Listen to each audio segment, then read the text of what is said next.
Ever since I was a child, I fought to get my way. You see, a wrong had to be a wrong and a right a right.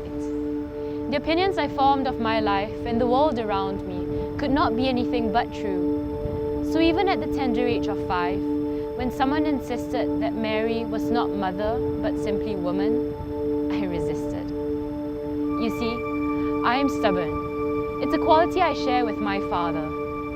Except my stubbornness stems from pride, sometimes an unwillingness to be wrong, sometimes the conviction that things have to be made right. My stubbornness is a badge that I wear because I have not yet mastered the virtue of humility, an inability to hold my tongue for love of my neighbor, the persistent avoidance of a topic I do not wish to go over. My stubbornness is the defiant glare of a child who looks at her father and challenges him to look at all her wrongs and still dare to love her. The constant rejection of a gift freely offered. You see, I am stubborn. It's a quality I share with my father.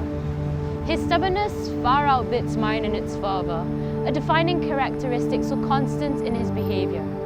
His stubbornness existed right at the beginning of time, when he spoke light into darkness and life into creation.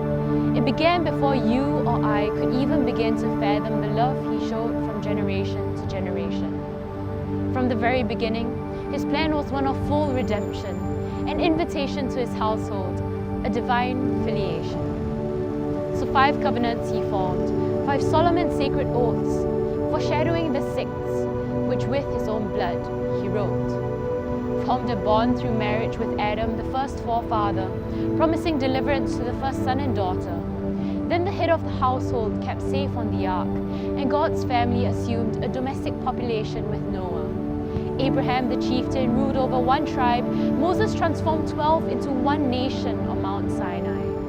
Then David, anointed king of Israel, danced before the Lord, tried to build him a house, but was instead promised a house from God. An everlasting throne of the Son of David promised to reign over not just a tribe or a nation, but a kingdom built upon God's own name.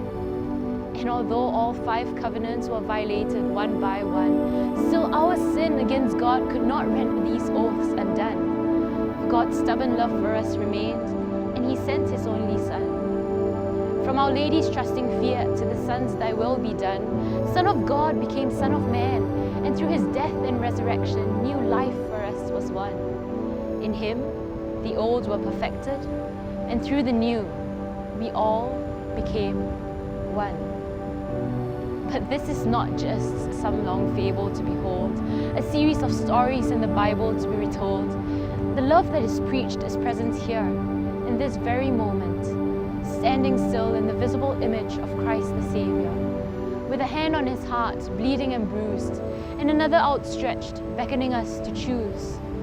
For you see, the stubbornness of love is one that knows no bounds. Present in each moment, it is thoroughly insistent on being around.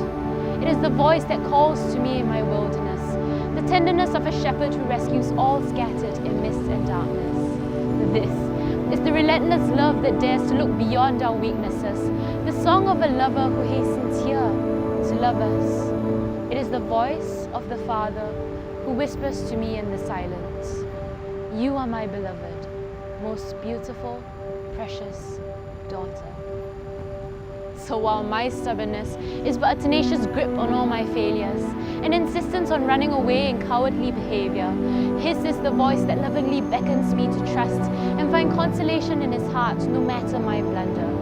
And though I insist I am the one who so cruelly crowned His heart with thorns, evermore He reaches out, though wounded in His center. Stubborn is His love, because love is His true nature.